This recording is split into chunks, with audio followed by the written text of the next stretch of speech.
Assalamualaikum warahmatullahi wabarakatuh. Selamat sore adik-adik. Perkenalkan, nama kakak Rahnita Perdani, biasa dipanggil Kak Nita. Kali ini kakak mau bercerita. Tapi sebelum bercerita, kakak mau tanya nih, kalau ulang tahun biasanya adik-adik dapat hadiah apa? Ini ada kaitannya loh sama cerita yang mau kakak sampaikan. Nah, jadi kali ini kita akan bercerita tentang tanaman kacang merah. Kita coba share screen ya.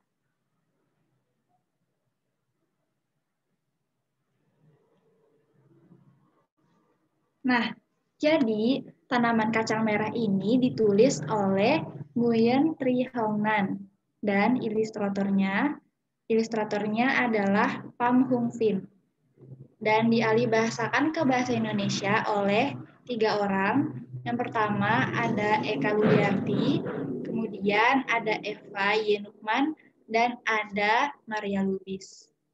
Yuk kita mulai ceritanya. Saat berulang tahun, dia mendapat kado yang unik. Oh, kacang merah dan buku bertanam. Hebat, seru Tia. Sekarang aku bisa menanam kacang merah sendiri. Mula-mula, buat lubang di tanah dan taruh bijinya. Demikian yang tertulis di dalam buku. Maka itulah yang dilakukan Tia. Bagus sekali Tia, kata buku. Lalu, tutup biji dengan tanah dan siram. Tralalala, Tia melakukannya sambil bersenandung. Kacang merahku akan segera tumbuh. Di sini, Tia sedang bercerita kepada teman-temannya. Kamu harus sering menyiramnya supaya tanamanmu sehat, kata mereka. Sama seperti kita harus sering minum susu supaya tubuh besar dan kuat. Beberapa hari kemudian, kacang merah itu bertunas, dan Tia menunjukkannya kepada ibu. Lihat, Bu, Tia berseru, kacang merahku tumbuh. Besok paginya, Tia menyiramkan air lebih banyak. Tralalala, ayo minum, minum, minum. Tia bernyanyi. Kalau kamu minum lebih banyak, kamu akan tumbuh lebih cepat. Lalu buku berkata, aduh Tia, bukan begitu. Dan siangnya, Tia kembali menyiram tanamannya. Sambil bersenandung. Tralalala, aduh Tia, buku sekarang berbicara lebih keras. Di sini tertulis jangan menyiram tanaman di siang hari. Namun, Tia menyiram lagi dan lagi. Tralalala sambil bersenandung. Aduh Tia, seharusnya kamu membaca petunjuknya sampai selesai. Kemudian, keesokan harinya, sebelum berangkat sekolah, Tia berpesan kepada ibu.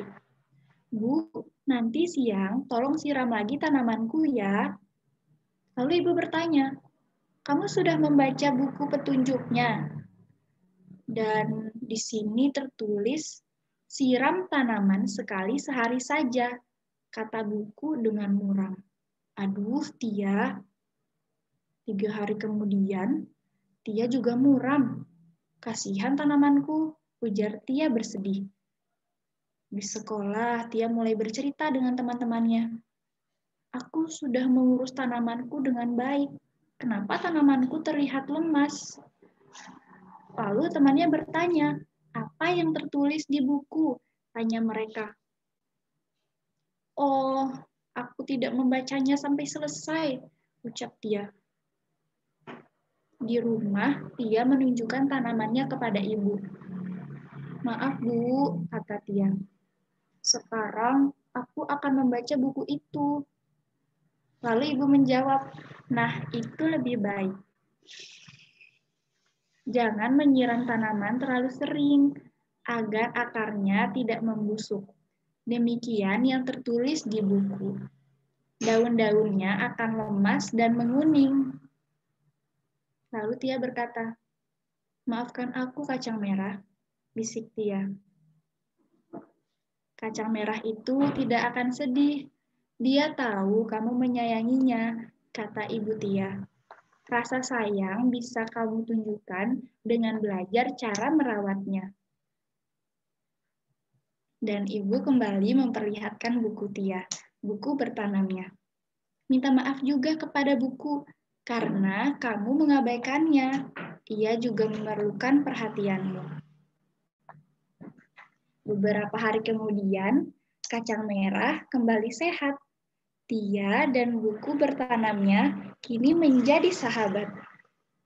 Wah, tidak terasa ya adik-adik, ceritanya sudah selesai. Lalu, sekarang kita akan membahas sedikit tentang cerita Tia ini. Kira-kira dari adik-adik, apa pesan moral yang bisa diambil dari cerita Tia dan tanaman kacang merahnya? Pasti ada banyak ya pesan moral yang bisa kita dapatkan. Dan salah satunya adalah jika membaca sesuatu akan lebih baik jika kita tuntaskan, kita selesaikan. Seperti itu adik-adik. Baiklah, cukup sekian cerita kali ini. Sampai jumpa lagi. Wassalamualaikum warahmatullahi wabarakatuh.